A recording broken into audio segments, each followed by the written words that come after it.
Hey guys, it's Navonod No Limit Hold'em. This is the answer section to the Navonod No Limit Hold'em quiz for section 4.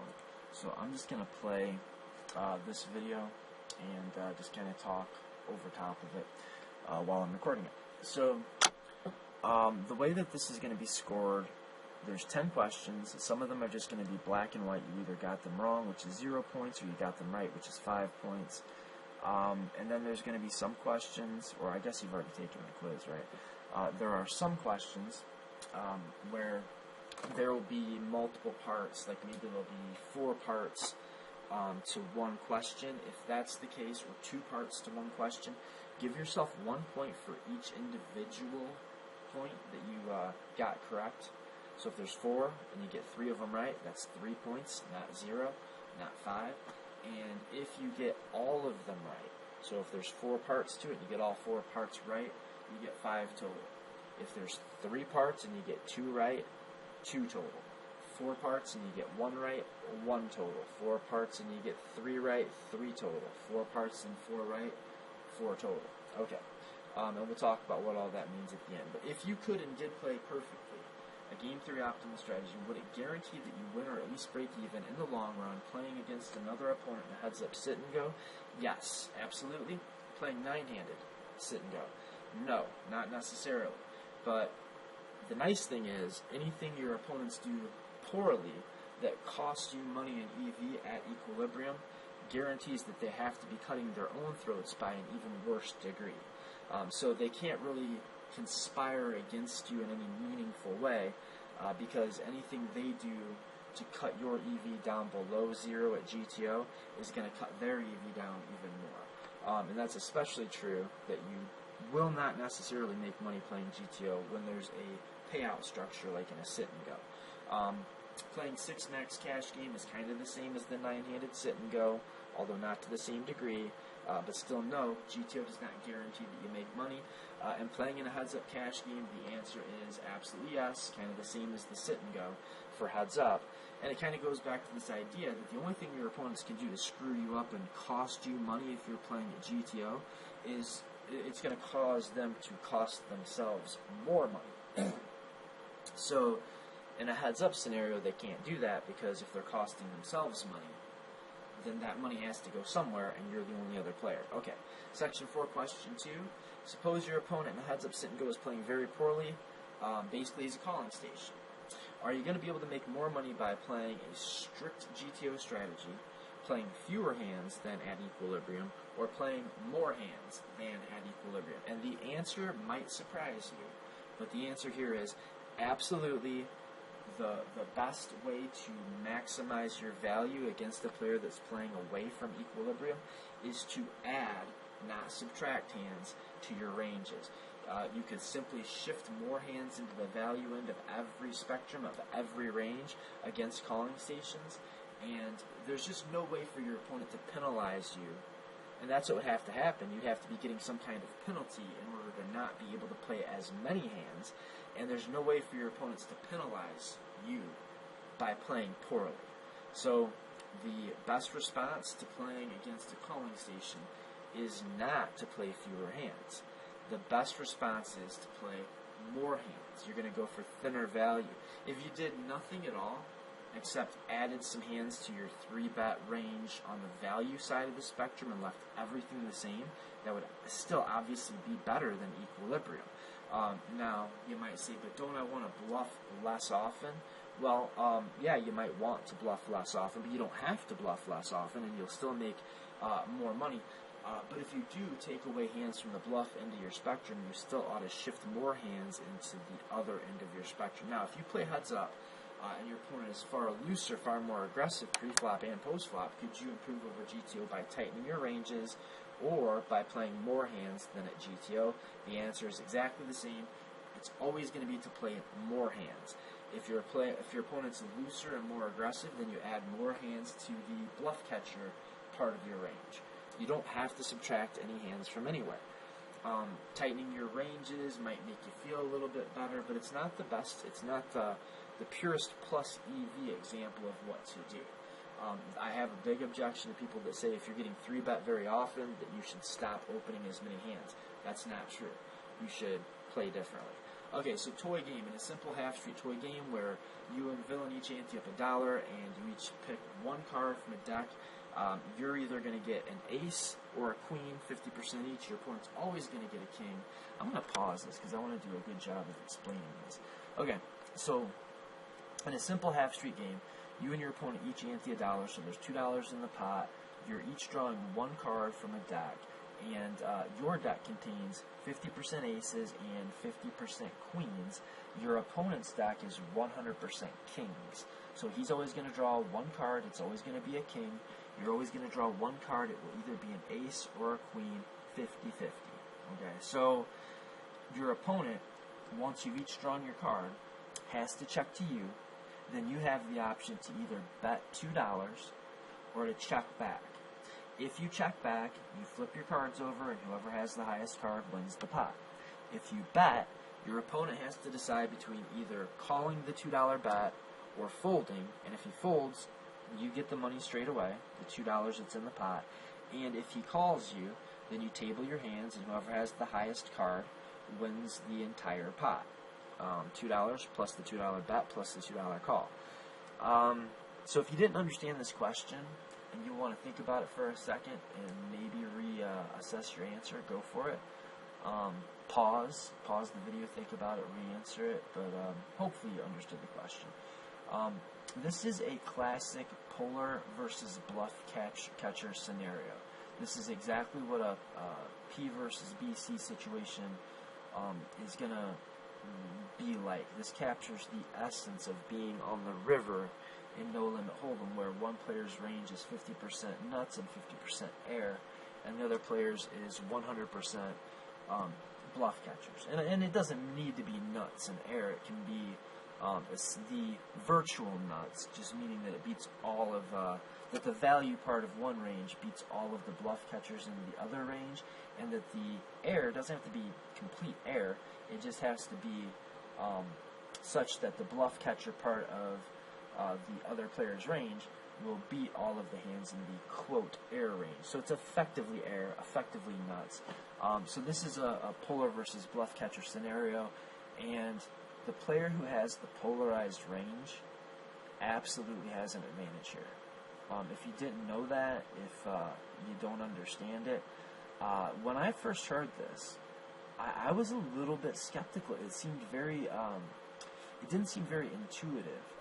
Not so much, I don't think the part that surprised me was the fact that the player with the polarized range, the deck of aces, the deck of aces and queens, that is, it didn't surprise me so much that he had an advantage, because he has an informational advantage. He knows what his opponent has. His opponent doesn't know what he has, and he has the option to bet, and his opponent doesn't. So of course he's got an advantage.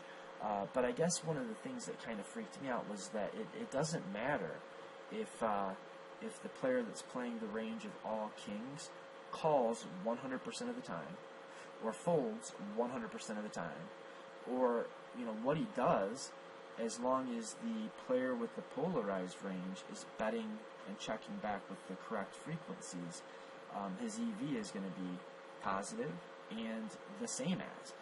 So if villain has all kings, then really the only thing he can do to try to temper the advantage that the player with the polarized range has is just randomly choose to call or not call with his kings some percent of the time. And the player that's playing the deck of aces and queens, his best response is going to be to bet all of his aces and some of his queens. The equilibrium turns out to be this, and this is beyond the scope of the actual quiz, but just so you know, the equilibrium strategy for both players is the player with the polarized range of all aces and queens should bet their aces 100% of the time and bet their queens 1/2 of the time they pick up a queen. So if you have like a equal number of red and black queens and an equal number of red and black aces, then you'll bet all of your aces and say all of your black queens, and then you'll check the queens that are red back. And what that does is it causes your opponent, the bluff catcher with the kings, to be indifferent between calling and folding. It does not matter what that player decides to do. They're losing money regardless. It doesn't matter if they call 100%, doesn't matter if they fold 100%. Their best response to this is actually to call half of the time and fold half the time to stop the player who has the polarized range from doing any more damage than what he's already going to be doing. But just in strict EV, range versus range, it doesn't really matter what he does in this specific go. But if the player with the king starts calling more often, then the player with the polarized range can just stop betting the queens and murder him. And if the player with the kings always calls, if he always calls with the kings, then the queens can all be checked back, and it'll just be a 50-50 situation, except for when you have an ace with the polarized range, decide to bet and always get paid off, in which case you're making a lot of money on those spots, and those spots are going to be half the time. So the best response that the player with the kings the best thing he can do is just mix it up 50-50 randomly, and the best that the player with the polarized range can do in response to a 50% calling or 50% folding range is to bet all of his value hands and half of his bluffs if he has the same number of value hands as he has bluffs. The reason that this makes your opponent indifferent between calling and folding, and if he's indifferent, then we don't care, and if we don't care, we make the same amount of money whether he calls or folds, right? But the reason that it makes him indifferent is because there's $2 in the pot. We're betting $2. So your opponent with the kings, a king, he doesn't have pocket kings, but your opponent has the deck full of kings, since he's going to have to call $2 to potentially win a $4 pot. We have to make sure that he's only winning, he's winning less than a third of the time with his bluff catchers if he's getting 2 to 1. So we can do that by betting all of our aces, so we win 2 out of 4 right there, and we bet 1/2 of the time when we have a queen. So we want to make him indifferent between calling and folding against our bluffs, but just because he's indifferent doesn't mean that he's not losing money. It just means that he has no incentive to change his strategy. So the answer is that the guy in the toy game that has the polarized range of either an ace or a queen is going to stomp all over the guy that has the deck full of just kings. So that's the answer to that. And I would encourage you to deal this out. Like, take, it doesn't have to. It can be like all the ace, kings, and queens, and 2s, 3s, and 4s in a deck, and then all of the same number of cards that are in between. The bottom part of the range and the bottom of the top part of the range, if you know what I mean. Or you can just use all the aces and all the kings out of a couple decks, or I guess you could just use one deck and just kind of shuffle a lot. And you'll see how this works out. And this should actually clue you in on a very serious poker concept, that when you're playing No Limit Hold'em, that it's really bad to have a capped and bluff catcher only range. If your opponent's really good, he can really make life difficult, nigh impossible. In fact, anytime you cap your range, if stacks are deep enough, your opponent can just use a lot of, over betting and put tons of pressure on.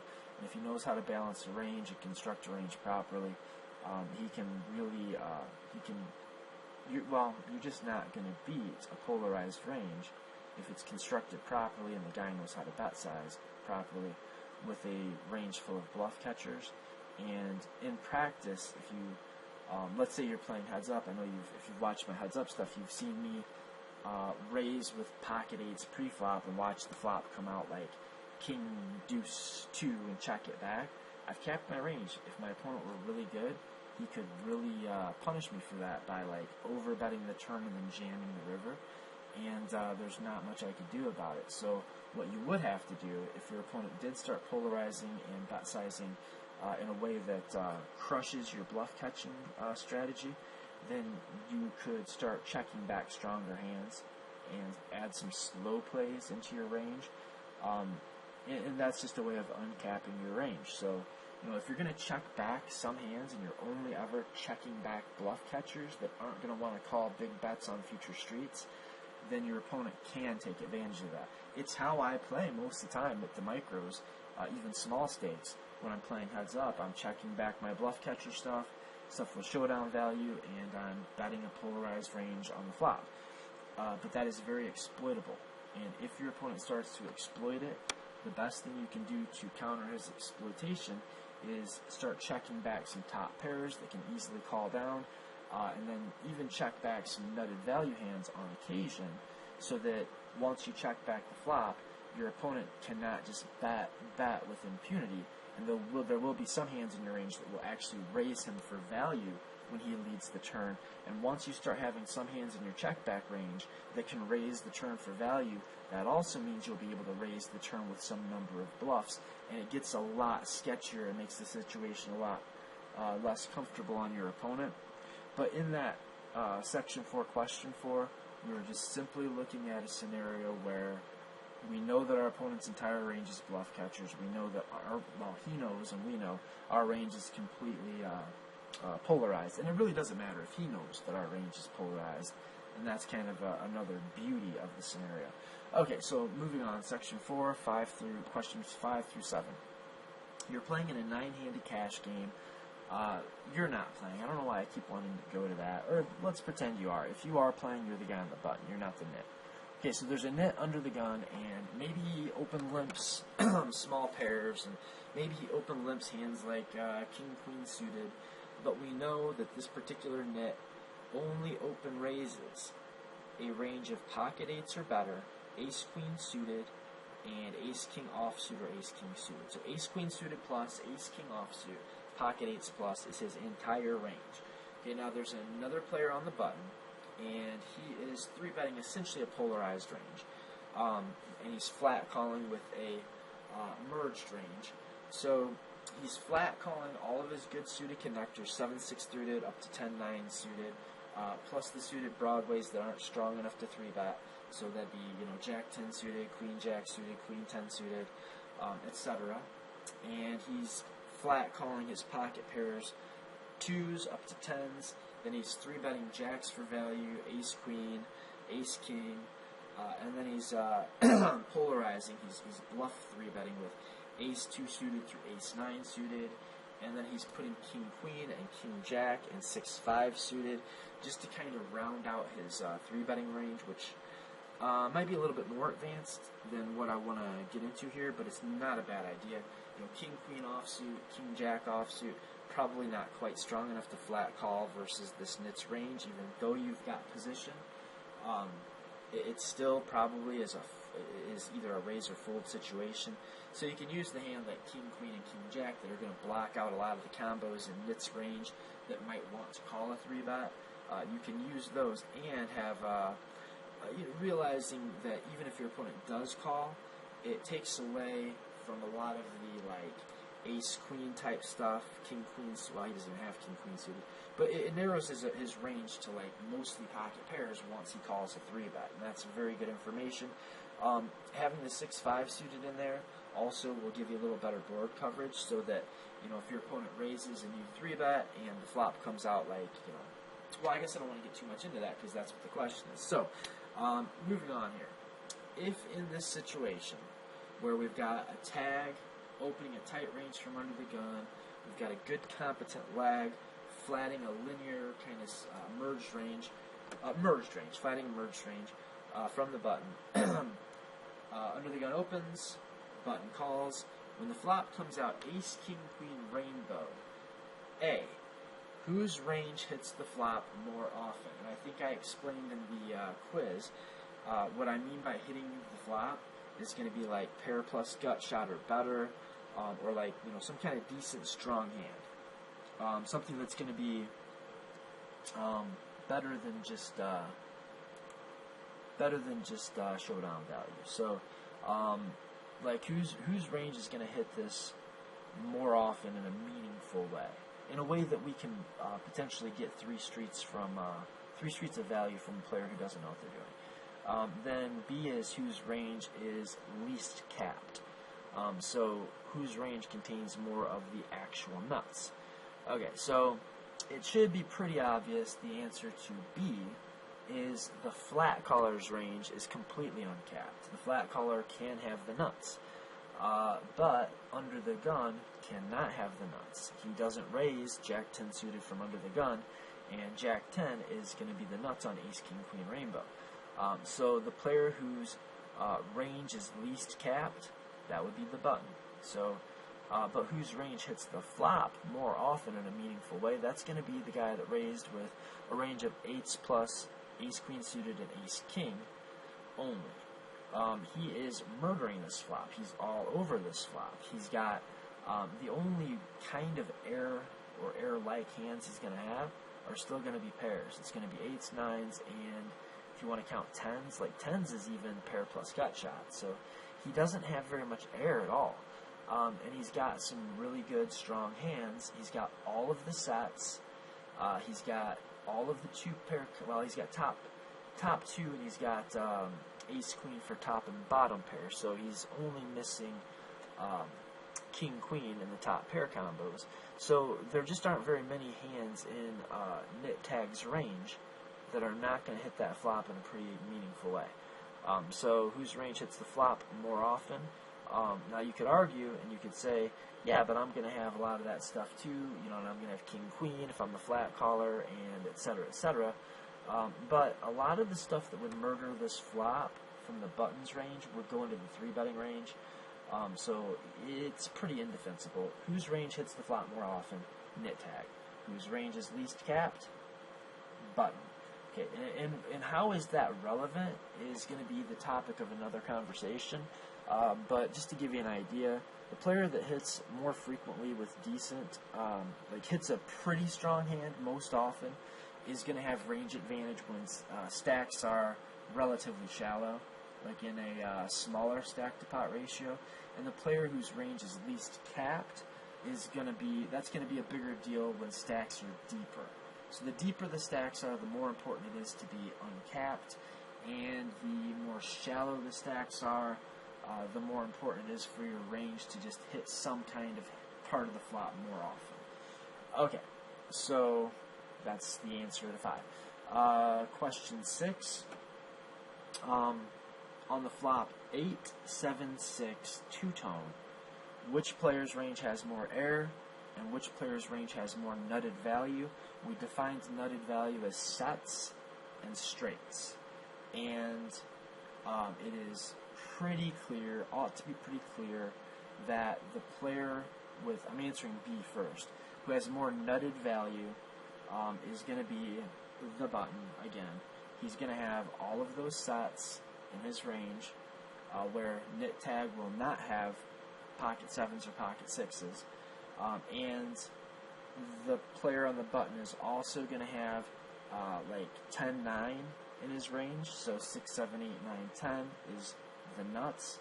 And he'll have more like big draws and combo draws and stuff, but that's not what we're asking. So doing this in reverse again for whatever reason seemed like it made sense. The player with the most nutted value is again the button. And A, which player has more air? Now, what are we calling air? Air is going to be no pair, no draw, right?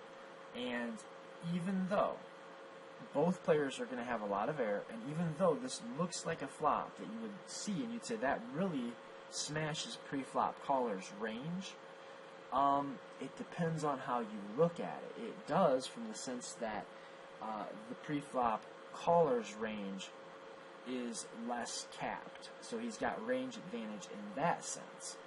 But because the pre-flop caller is going to have pocket 2s, 3s, 4s, 5s, 6s, well, no, okay, 5s I guess would even be a pretty good hand, but he's going to have pocket 2s, pocket 3s. He's going to have a bunch of kind of baloney suited connectors and suited broadways that don't really line up with his flop in any way.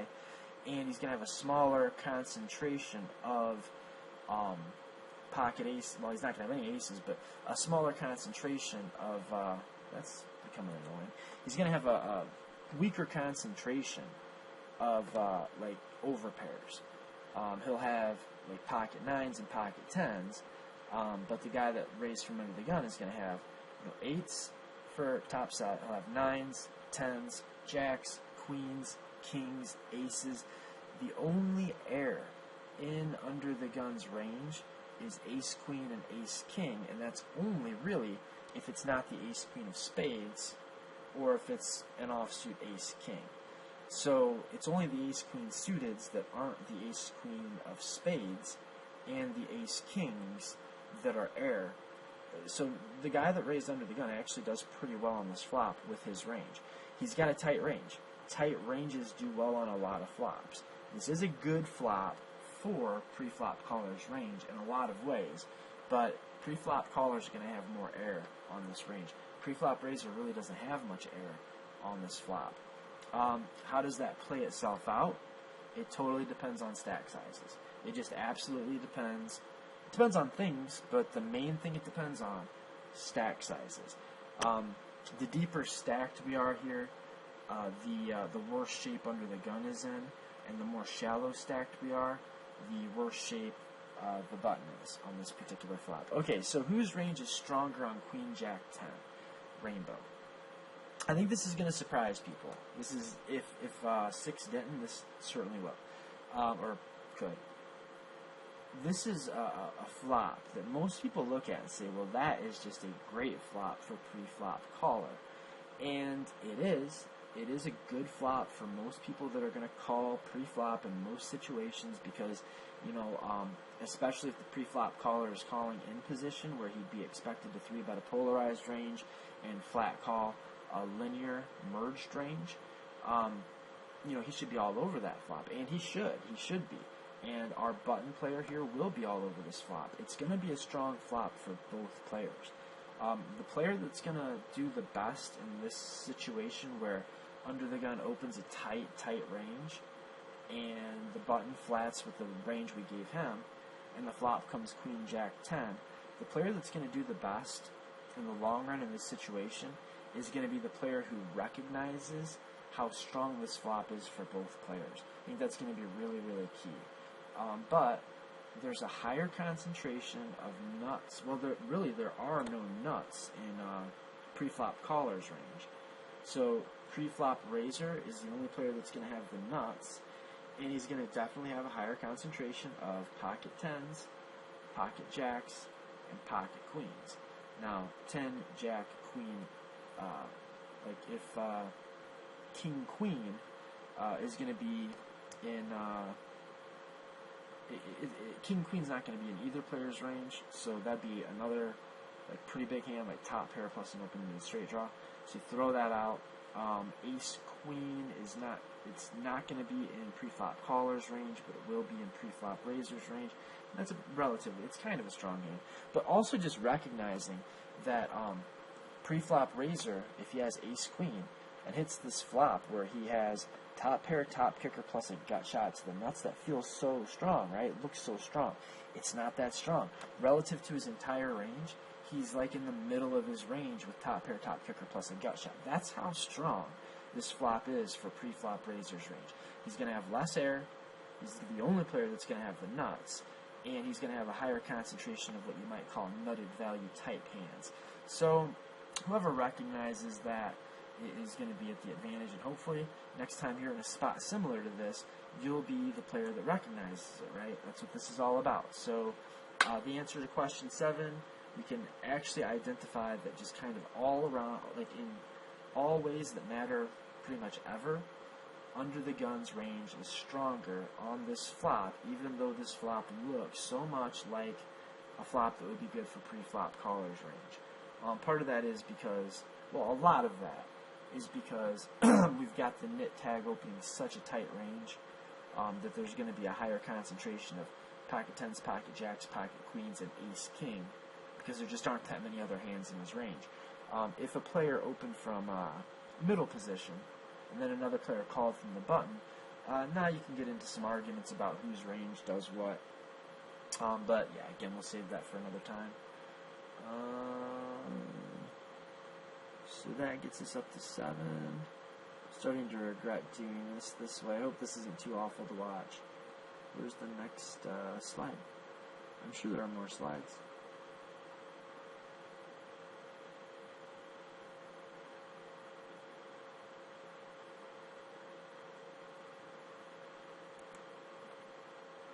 this it? Yeah, section 4, question 8. Just make sure I didn't miss anything. I didn't, right?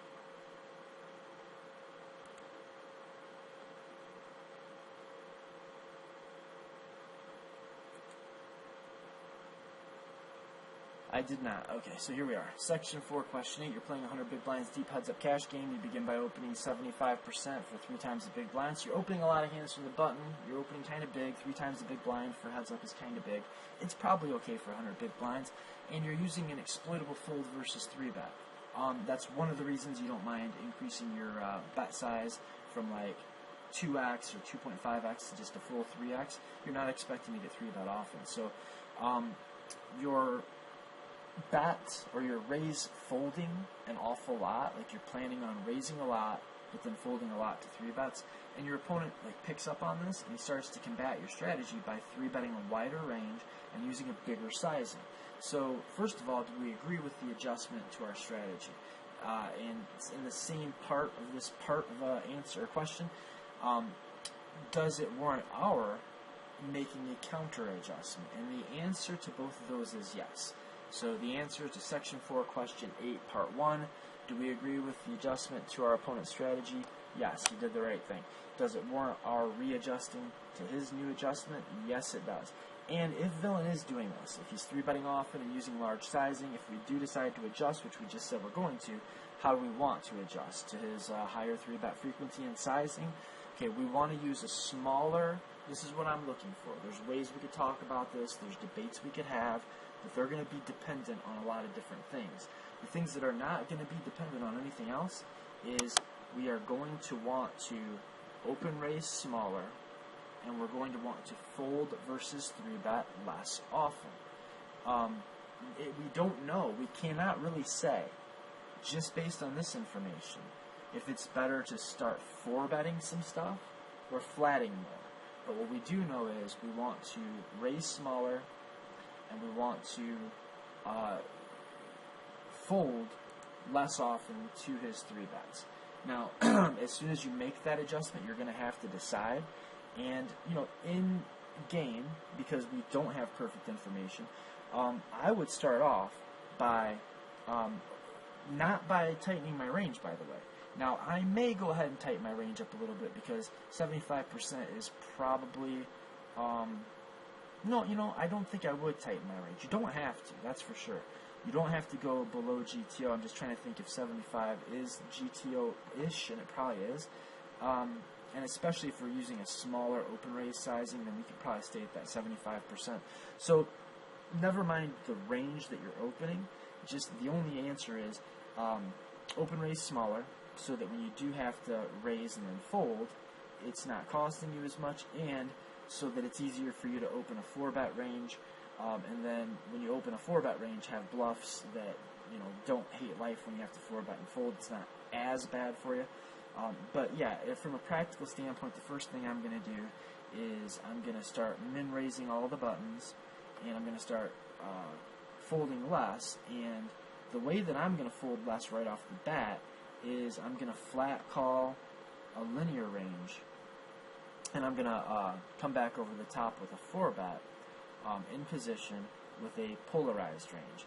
So I'm just going to take whatever hands I do not want to fold, whatever hands I want to continue with, I'm going to flat the middle of it, and I'm going to start 4-betting the top of it and some number of hands as a bluff. But the real answer to the question, what I'm looking for is we want to reduce our open raising size and fold less often to his 3-bets. How exactly you want to do that could be debatable. You could do it just by flat calling more often, you could do it by 4-betting more often only, or you could do it with some combination, but I think with no other information, it's best to do both. But the answer I'm looking for, full credit for open with a smaller sizing and fold less often to villain's 3-bets. That's it. Okay, so question 9. What is meant by a polarized versus linear 3-bet range? Hopefully you know the answer to this, or a lot of this probably hasn't made a lot of sense. How do we define each? A polarized range is just a range of hands that doesn't contain any middling hands. It's all very good hands, and it's all weak hands. If we have a polarized 3-bet range, we're usually going to be doing something like 3-betting, the nuts like aces, kings, nutted value hands, aces, kings, queens, ace, king. We're going to be 3-betting just the most premium hands, and then we're going to take some number of hands that maybe are almost good enough to call with, but not quite good enough to call with, and maybe some hands like ace 2 suited, ace 5 suited, king 7 suited, that will play okay post flop if we get flat called, but also give us blockers. Like the ace is a good blocker. It kind of adds a little fold equity to your 3-bets because it blocks out some of the combos that your opponent would likely continue with. It's just one less ace than they can have in their hand potentially. But mainly the idea is just to use the very best hands that you don't think you can profitably call, and you can choose to do that by using blockers or adding stuff like 6-4 suited type, 5-4 suited type stuff to your range. I prefer using blocker type hands like ace 2 suiteds and ace 5 suiteds. In fact, when I'm polarizing a range, if I haven't added all of my suited aces, like literally all of them, then I'm not adding anything else. Like, they're the first hands that go in. So if it's not a hand that's good enough to call with, and there could be situations, I gotta take that back, there could be situations where I'm flat calling ace jack suited, ace 10 suited, maybe even ace queen suited, but I should say the hands that are not, the ace x suiteds that are not strong enough to flat call are the very first hands that I personally put into the kind of light part of my polarized 3-betting range, because they do flop decent equity. You can get called by worse sometimes. Like if you 3-bet ace 9 suited, you can get called by king queen, which isn't great, but you are technically still ahead. You've got pretty good equity against most of the stuff that calls you. Like if you do get flat called, it's often going to be middle pocket pairs, so you'll at least have the overcard. And of course, just having an ace x suited gives you a lot of post flop play as well. So a polarized 3-betting range is really good stuff, and then enough bluff or semi-bluff type hands to balance it. And a linear range means, if we're 3-betting a linear range, we're just taking some bottom power leveled hand, we're 3-betting it, and everything greater or equal to it. So maybe we decide that we're going to 3-bet a linear range of king jack suited plus. So we're going to just 3-bet king jack suited, king queen suited, ace king. We're going to do all of that and decide some pocket pair that's like roughly equal to king jack suited, might be something like pocket nines, and we're going to 3-bet pocket nines plus, king jack suited plus, king queen offsuit plus, and maybe like ace jack offsuit plus, and ace 10 suited plus, or ace jack suited plus, and ace queen offsuit plus. Depends on the situation, depends on your opponent, depends on depth. But we're taking some bottom hands that are the very bottom of our value 3-betting range, and everything better than them, and 3-betting it. That's what a linear 3-betting range is, and a polarized 3-betting range is. We're going to be flat calling with the middle stuff, and we're going to be 3-betting the top and the bottom of our continuing range. Question 9, how do we determine when it's correct to use a polarized 3-betting range? And C is going to be what should cause us to depolarize our 3-betting range. And I corrected myself in the quiz, and actually C should read, what should cause us to 3-bet a linear range? Okay, so answer to B, how do we determine when a polarized 3-bet range is warranted? A polarized 3-bet range is warranted when you expect your opponent to do very little flat calling against your 3-bets. That's the answer. Now, if he's going to be 4-betting a lot, you want to polarize your range. If he's just going to be folding a ton, you want to polarize your range. The idea is, if he's 4-betting a lot, if he 4-bets like a linear range into our 3-betting range, that's going to be it's going to be tough for him, because he's either going to be running into hands he maybe would have been better off flat calling against in theory, which doesn't do him a lot of good, or he's going to be running into hands that he definitely didn't want to run into when he runs into the value part of our range. So if he's going to be coming over the top a lot, like if he's going to be 4-betting a ton, then we don't want to 3-bet something mediocre and then have to fold it and just waste that. We'd rather flat call with that.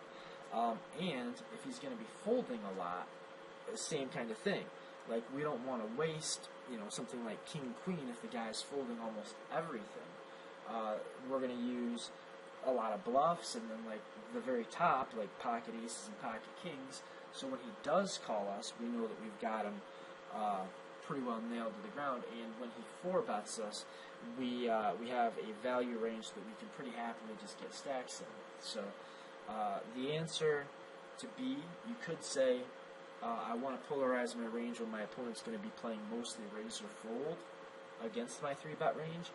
You could say, I want to polarize my range whenever I'm in position and my opponent's out of position, because most players don't like to flat call 3-bets out of position, or most good players don't do a whole lot of flatting 3-bets out of position. It's usually not the wisest thing to do against a decent player.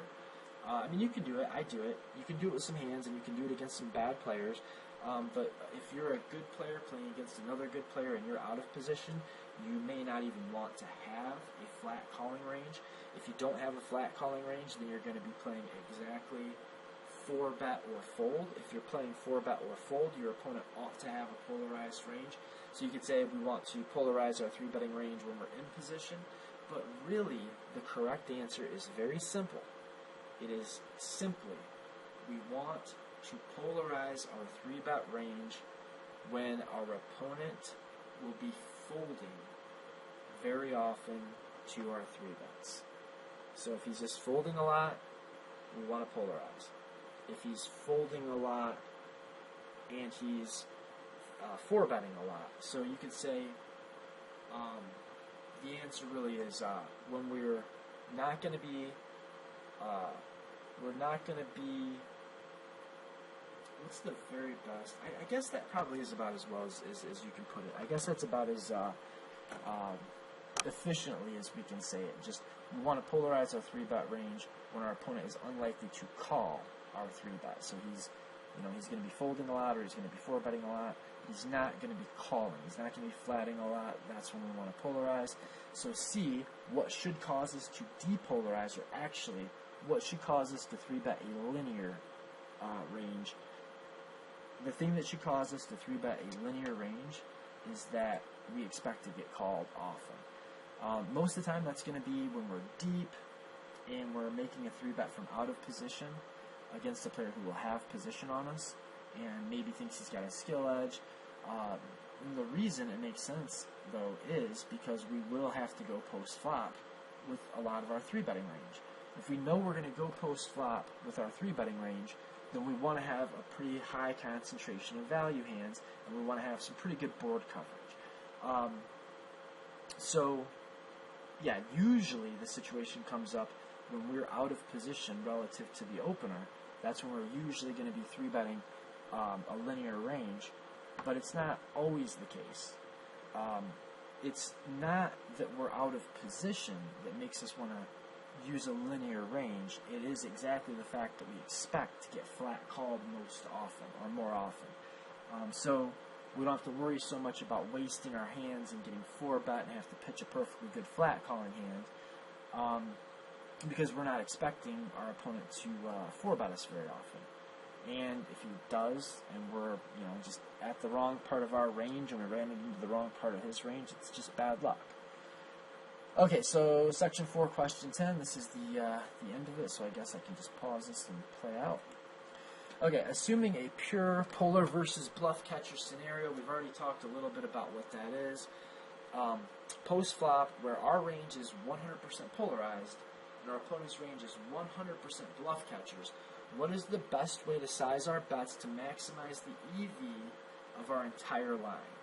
Okay, so Now, there are things you could do against specific players with specific strategies that could be better than this, but this will always be good, and it will be good even if your player is very good.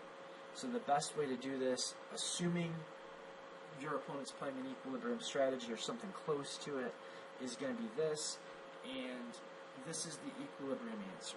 Alright, so example first, if we check raise the flop, we bet the turn, planning to bet the river. So if we look at the flop and we're like, okay, we are all over this flop.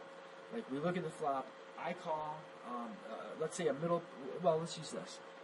A middle position player open raises at a full ring game, and we flat call out of the big blind, and we see a flop of Jack, 9, 4, 2-tone, and we feel like this hits our range better than our opponent's range. We know what kinds of hands like, let's say we know he likes to open limp a lot of his Jack X hands, and he open limps a lot of his suited connectors, and he's only really raising like big Broadway cards and then big pairs.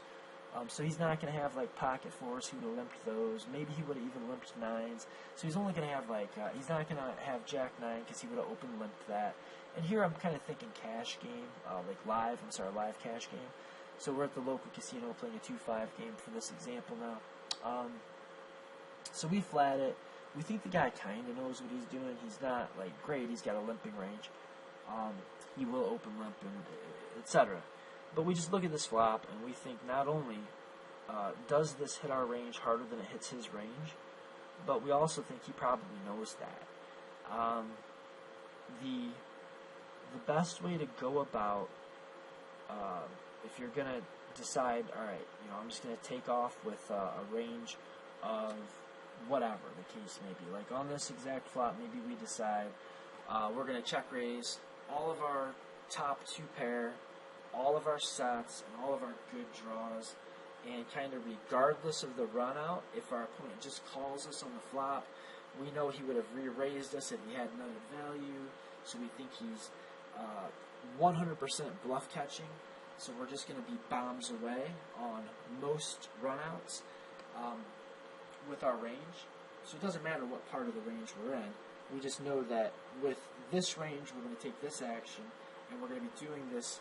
We're going to be taking this line, check raise flop, bet turn, bet river, and that's a pretty polarizing line. And when your opponent just calls the flop, just calls the turn, he's pretty obviously merged. He's pretty obviously capped and bound. He doesn't have garbage, he doesn't have a monster, he's bluff catching. So the best way to increase our EV is to try to bet the river all in. Okay, that's part one. We want to go all in on the river, pretty much regardless of stack sizes. And the best way to maximize the EV of our overall line is to use as close to the same percent of the pot as a bet on each street. So in other words, if we've got stacks such that we can make a pot-sized check raise on the flop, and then, if it gets called, we can make a one full pot-sized bet on the turn that, if it gets called, will give us exactly one pot-sized bet left for the river. Then that is our highest EV line if we are in a polar versus bluff catcher scenario. So, Jack 9-4, we flat call pre-flop. We check, villain bets, we raise with a range of pocket 4s, pocket 9s, Jack 9, Queen 10, 10-8, and he calls. Also, we're going to do this with all of our flush draws. Villain calls us. The turn is the 5 of diamonds. We see no reason to slow down. We're just going to go ahead and bet again. And the river card comes out, and it's the king of diamonds. And this gives us great incentive to bet again, because anything we had, like if we were, I don't know, messing around with like overcard and a backdoor flush draw, or if we had like 3 to a straight and 3 to a diamond flush or something like that, then we decided to bomb the turn once we picked up equity, and then we make our flush on the river. That can make sense. It makes a lot of sense for us to have made a straight on the river, It can make sense for us to be taking this line with slow-played kings, I guess. I mean, I don't know. That's probably a stretch. I don't know if we would check raise kings, bomb. Okay, forget I said that. But I don't know. I mean, it depends on your opponent's mentality and how he thinks about the game. But it's gonna this run out is it's probably pretty good to continue barreling away. We're definitely going to be taking our value hands and bombs away with like pocket fours, pocket nines, queen 10. If we actually do have some backdoor diamonds that got there, we're definitely jamming the river with all of those, and that means that we can bring in a ton of bluffs to balance out.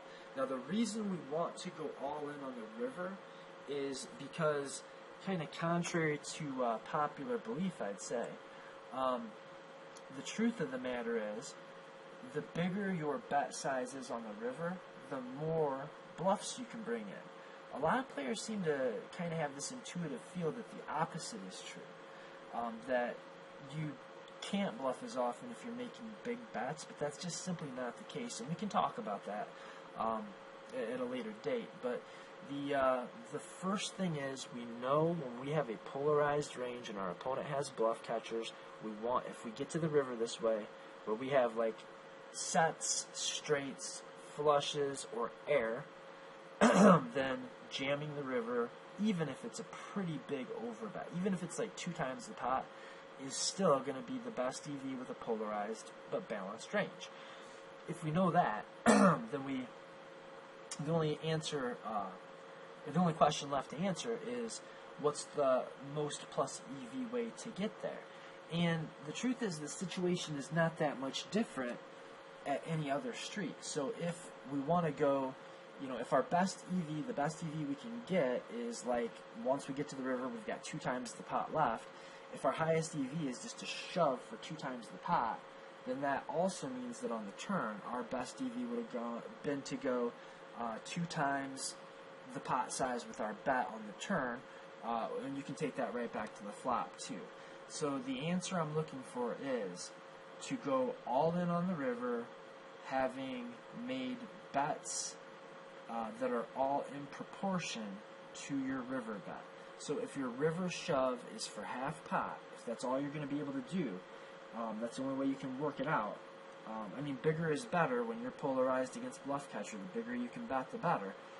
But if you're only going to be able to get to the river with half a pot behind, and you still want to take this check raise, bet turn, bet river line, then you should be trying to check raise for half pot on the flop, then lead for half pot on the turn, then jam half pot on the river.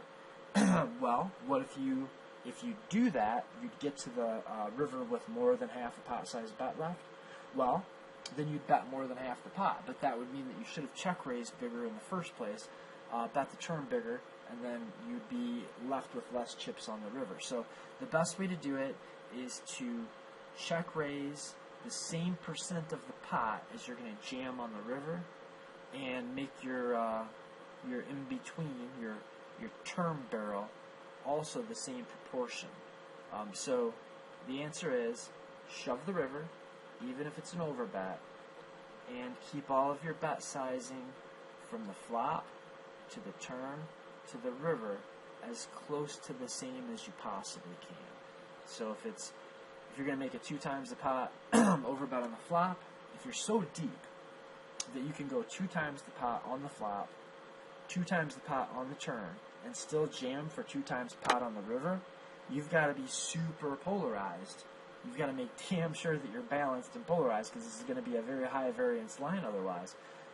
But you can also probably be pretty confident that when you're betting this big, most of your opponents are not just going to call overbets if they've got like nutted value hands. So you can be even more sure that you are in a pure polar versus bluff catcher. If you take off like overbet check raising the flop, get flat called, overbet the turn, get flat called, and then when you have the opportunity, you're going to overbet jam the river, and that means you're going to overbet jam the river with like the entire range you took off with. So hopefully you did your math right from the flop. If you're not sure how that math looks, we can get into that. Just to kind of give you an idea, when you get to the river, you're going to have value hands and you're going to have bluffs. And you take all of the hands that are value hands and bluffs, and you consider those to be the value part of your range on 4th Street. So when you're on the turn, you can take all of the hands that you're going to jam on the river, count those as value hands, and then bet some other number of hands on the turn, and then you can take that back to pre-flop. That's probably getting a little beyond the scope of this quiz. So hopefully you enjoyed the quiz. Hopefully the answers make sense. Hopefully you did pretty well on it, but not so well that you don't need coaching from me. And, you know, if I do this again, which I probably will because it's got a pretty good response. I mean, it's only been a few days and there's over 100 people that have seen it, which is good for me. So I'm probably going to do more of these, and the next time I'm probably going to go pretty advanced. But if you have anything specific that you'd like to see, let me know. And I've already got a couple of requests, but I'd love to see more. If you guys can put together an entire list of stuff you'd like to see me make a quiz on, I will just do it. Until next time, guys, Navonod over and out. Good luck.